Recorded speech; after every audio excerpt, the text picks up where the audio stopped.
Welcome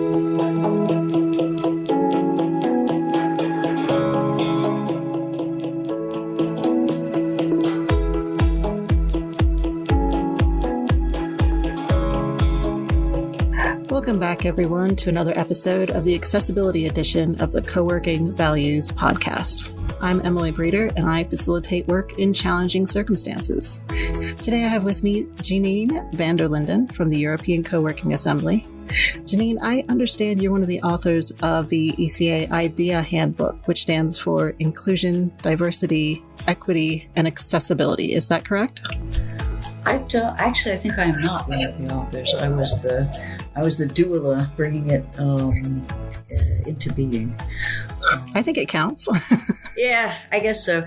It was a massive project. It was a project of many, many years, and many, many people contributed to it. And my primary goal was to keep it going. So I wrote the introduction to the book, but the book itself is written by a team of people who have both training and lived experience in inclusion, diversity, equity, and accessibility. And I felt like those were the right places to write that book. And what was the goal or the object behind writing the handbook? The Assembly did a pre-pandemic, I think it's like 2 years pre-pandemic, I guess. We did a sort of listening tour right across the UK and Europe, going to co-working spaces and having gatherings of people who run co-working spaces to talk to them about inclusion, diversity, equity, and accessibility. Where were they on it, and what was their interest, and all of that stuff. And what we heard back over and over was that this happens a lot in this area. The people who come to your gatherings, the people who come to your meetups, the people who come to events about this are already on board in terms of the sort of principle of the thing. And everyone was interested not in the why, in the how. So we were getting questions about, for instance, how can I go about making my space accessible for people with disabilities? How can I go about making my space welcoming for people in the LGBTQ plus community? How can I do something? This project started in many ways with a Facebook conversation between me and Ramon Suarez in Brussels, because he was commenting about the extreme tilt towards men in his co-working space and young men around his own age. And I said, well, Ramon, there's this thing, we call it founder bias, because my space is predominantly women over 45. Not hugely predominantly, but there's a definite skew there. And that's because when they come in the door, I'm who's there. And the choices that I am making, when I am making the choices, often my coworkers make the choices, that's different. But when I am making the choices, I am making choices similar to the choices they would make. And so obviously, so it appeals to them. And that conversation started this whole sort of project rolling, because that happens in a very sort of unconscious way. And if you can make your choices in a mindful way, you can actually change that skew. It's actually not that you're some kind of powerful hero standing at the door of your co-working space. It's just the things you speak of in your social media, the things you decide about what to do in your space. How many monitors do you have? What do you have on the floor? Do you have curtains or blinds? Right? All of those things speak to a particular aesthetic. They speak to a particular approach. That approach speaks to some people and not others. If, like me, you started your space very much by yourself with a very small community, then you make those choices to suit yourself and the coworkers you have. And that is not a terribly mindful way to go about making those choices, but it is how people in practice have done it. And so after the listening tour, one of the things that we brought to the book was people really want to know how to make those decisions in a mindful way. I am not a guy, and I am not 30 years old, and I don't actually have a great deal of insight into what would be particularly attractive to people in that particular demographic, right? Mm-hmm. So I have to go find me one and ask, right? And the one that I would find, maybe would be typical and maybe would not. Right. There's a methodology, there's a way of going about this, which, of course, we didn't encounter when you're sort of setting up your own business in the way that most independent, community-based co-working spaces start. It's pretty much bootstrapping, and it's pretty much the entrepreneur making choices. That's what right. So, fundamentally, what the handbook was the culmination of many years after that listening tour of sort of examining what kind of structure. So it is a workbook. It is a very practical book. It has blank places for you to fill in, right? It has questions for you to answer. And it helps people who are running independent community-based co-working spaces to be mindful about the choices they're making. It's not about what it's not about is what choices you should make, because that's right. Your job, right? That's not my job. It is an effort to bring mindfulness to that. Do you think that, so it sounds like you're describing that part of the workbook is sort of breaking through your own invisible kind of confirmation bias about the way things should work should be the way I work. Oh yeah. I mean, if you have by the time we were writing this book, I had already been running. I have a network of co-working spaces in the Netherlands. We have 9 locations right now. And in my own space, we had already, after I had this realization, like, oh, look what I did when I was talking to Ramon, we went through sort of a change process with the community itself about, I don't think my coworkers would have called it a change process, but it was, about who are we missing? Who are we leaving out? Who are we leaving behind? And if you do that in a structured way, instead of an intuitive way, which I had to have a structure because I'm a very intuitive person. So then you see whole chunks of things that you weren't seeing before, that you didn't realize before. What's an example of some of the things that have come out of it since then? Like, how has, since the listening tour, how have things changed? The way people talk about the issues around inclusion, diversity, equity, and accessibility has changed a lot, and it changed very quickly. And it's one of the things that people are always talking about, like, oh, yesterday we could use this word, and now we're not allowed to use that word because it's a bad word. And it's silly, because the reason language changes because people are having conversations, and people are learning things, and their way of looking at the world becomes broader. And so, of course, your language changes because you have whole new chunks of concepts in your head now that you have to express with that word, so you can't use the other word. And I think that's one of the things that has happened. Of course, the pandemic had one of the things that specifically focusing in on the accessibility community, one of the things that people with disabilities have been hollering about for a very long time is the need for remote access, remote work, to have hybrid, what we now call hybrid options. And it took the pandemic to bring them. And that was interesting. And it was upsetting for a lot of people because basically we've been, yelling for years. Of course it's possible, right? And everybody's like, no, it's impossible. You have to come to the office, right? And then suddenly no one could go to the office. And then all at once it's completely and totally possible, right? Like it was always completely and totally possible. Right. It was a question of having the will to do it. And one of the conversations that's happening right now, of course, is that quite a lot of organizations are like, okay, pandemic over, now we're going back, and it's not possible anymore. Right.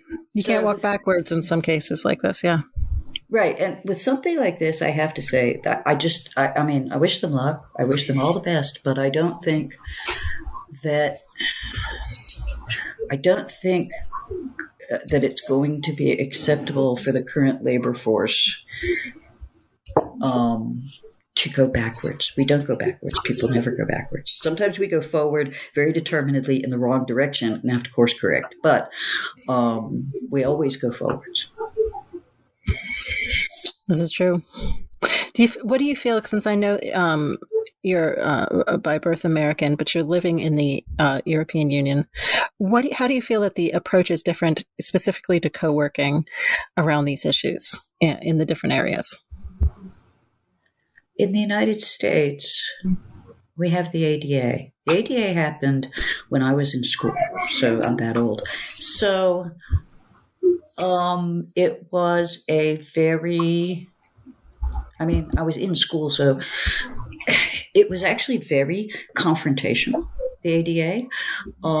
There was a lot of screaming.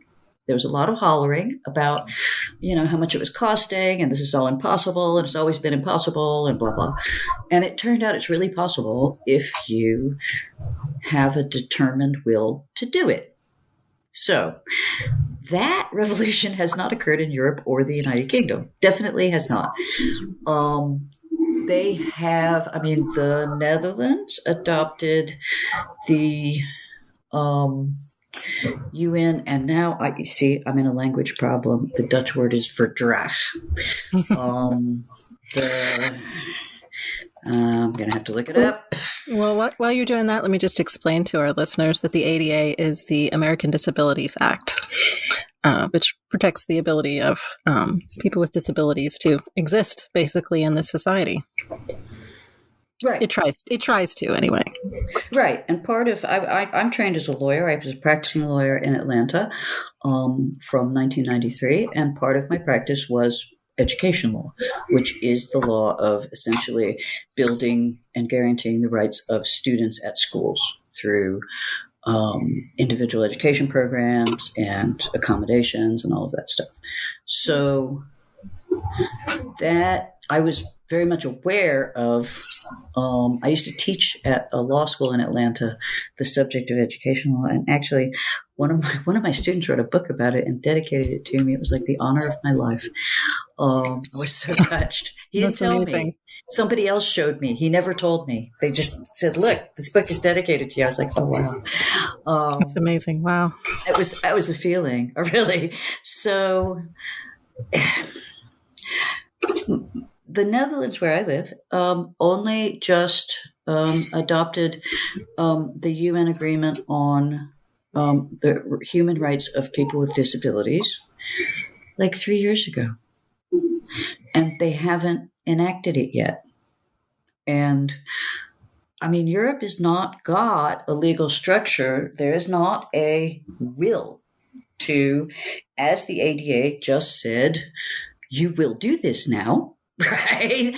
There is still a conversation about it. Now, I will also say two things. One is I live in a house in the Netherlands, and this house was built in the mid-1600s. And the first time that I slept in this house, I was not yet married. It was my future in-law's house. I looked at the ceiling, and I thought the nails in that ceiling, some of the nails in that ceiling are, let me count, like 400 years older than my country. And that was a very weird feeling. So one of the things that Europe is dealing with is that, Emily, Amsterdam is not going to take down their canal houses. Right. They're definitely not. Right? Like accessibility or no accessibility. And those things are not accessible. They are absolutely not. They were not built for accessibility, and they're really old, and they're not going to take them down. There's a lot of talk about this problem. That problem does not disturb me that much because, Emily, they have some of the best designers in the world in this country. If they have the will to fix that problem, they can fix that problem. I am sure of it.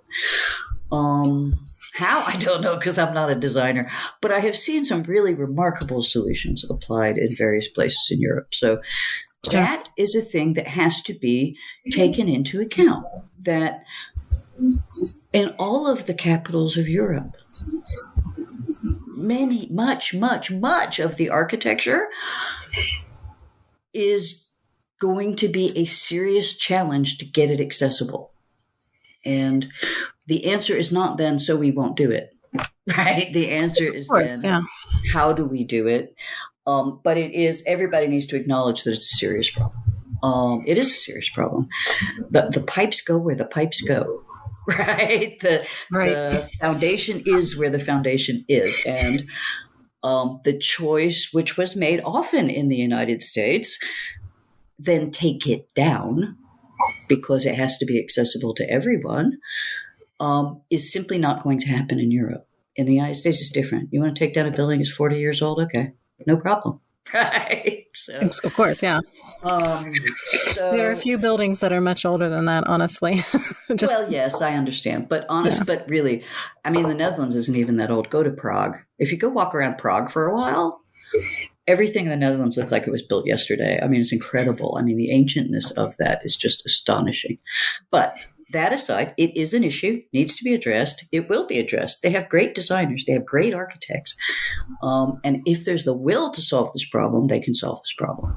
The other thing about Europe, the United States doesn't have what Europe calls a social safety net at all.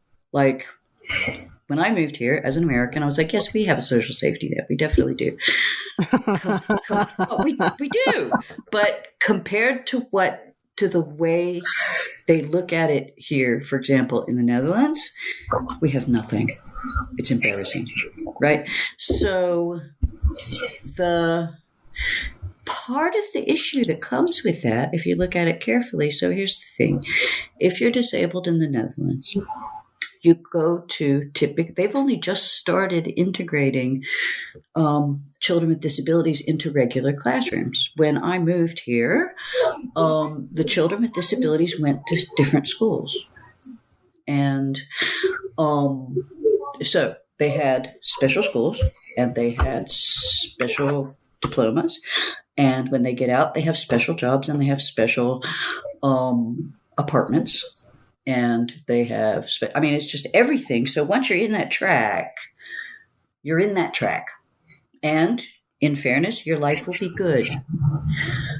But it won't be everybody else's life. And one of the conversations I have had a lot with Europeans is, and I'm not finished deciding, to tell you the truth, those systems are extremely different. In the United States, we have a lot more. We have people with Down syndrome graduating from college with a bachelor's degree. We have people with significant disabilities who are lawyers. They are doctors. They are researchers, right? We have a lot more of that in the United States than there is in, the Netherlands, certainly. Europe generally, I would say probably also, although Spain is doing a lot of good work. But the question becomes, from a moral perspective, what's better, right? And it's not. Is there a happy medium too? Is there a way to bring all that together? I hope so. I think that they're working on it now. Children with disabilities in the Netherlands still are now being integrated into. They started about 20-ish years ago, are being integrated into regular classrooms with what we would call accommodations. They don't call them accommodations, they call them something else, but same thing. Mm-hmm. And the boundaries of who has to go to, a lot of parents want their children to go to schools for kids because they're not just, this is the special needs school. They have a school near here for children who are deaf, hard of hearing, or have language disorders, communication disorders. All of those are in the same school because communication problems, whether they are caused by the fact that you are deaf or whether they are caused by the fact that your brain processes sound differently, are nevertheless communication problems. So from their perspective, the cause is not the point. right? The education is the point, and and a lot of parents prefer for their children to go to schools that are specifically focused on the disability that their child has. There's also an argument to be made that those children are not, when you're in a whole school full of people who have a disability of the same nature as the one you have, you feel way less weird.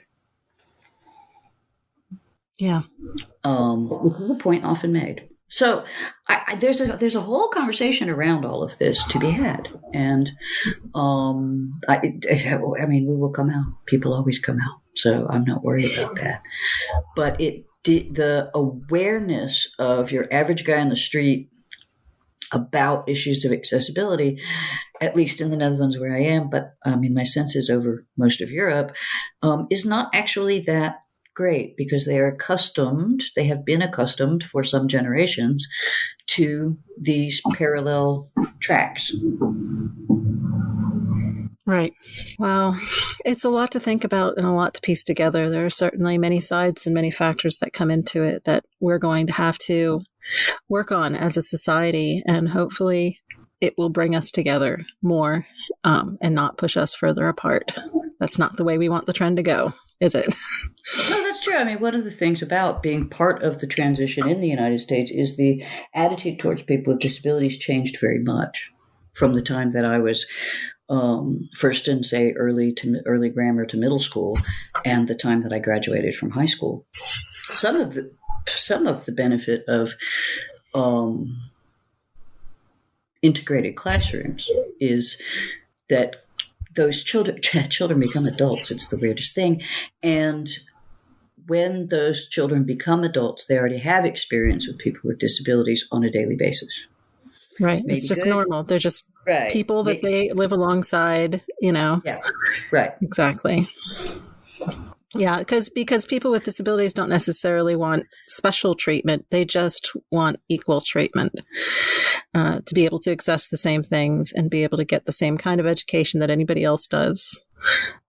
Yes. And the part about it that's very frustrating is that sometimes that's hard. In some cases, it's hard. Some people have complex issues.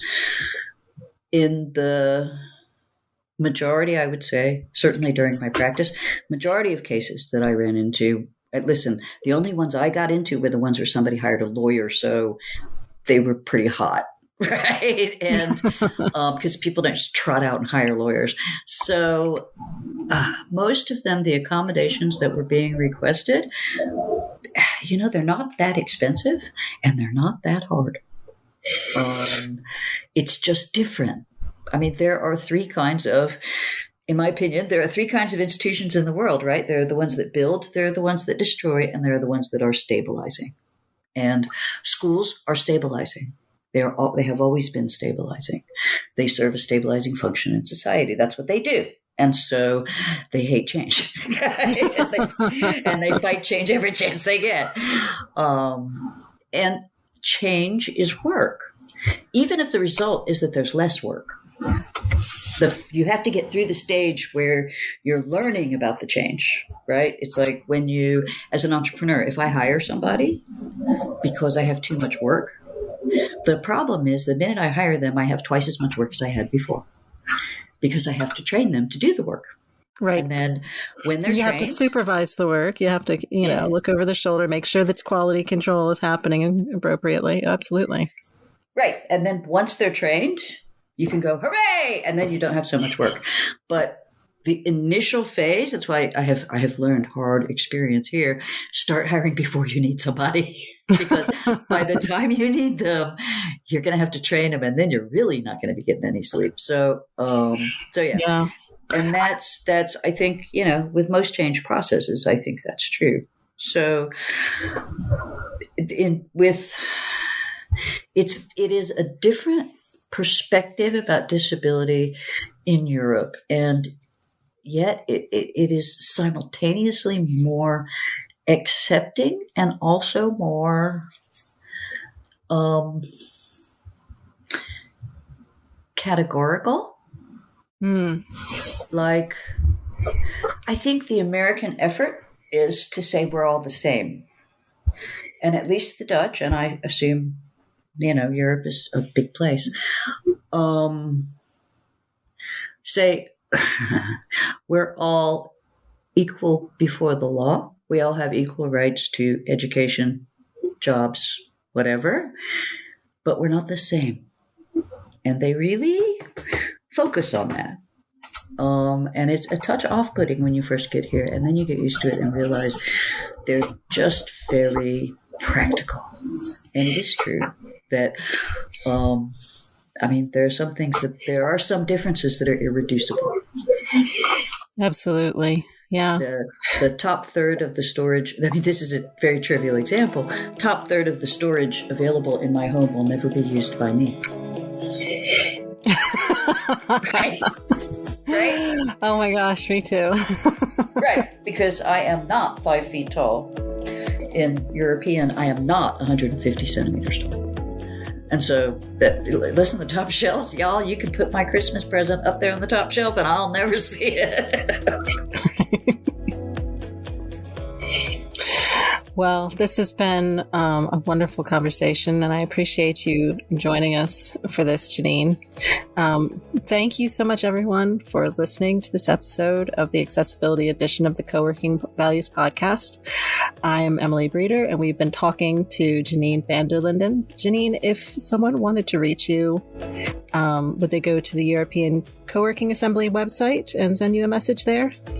Your fastest way to reach me, if you don't have my contact information, is in fact to go to coworkingassembly.eu and fill in any of the contact forms, because those all come to me.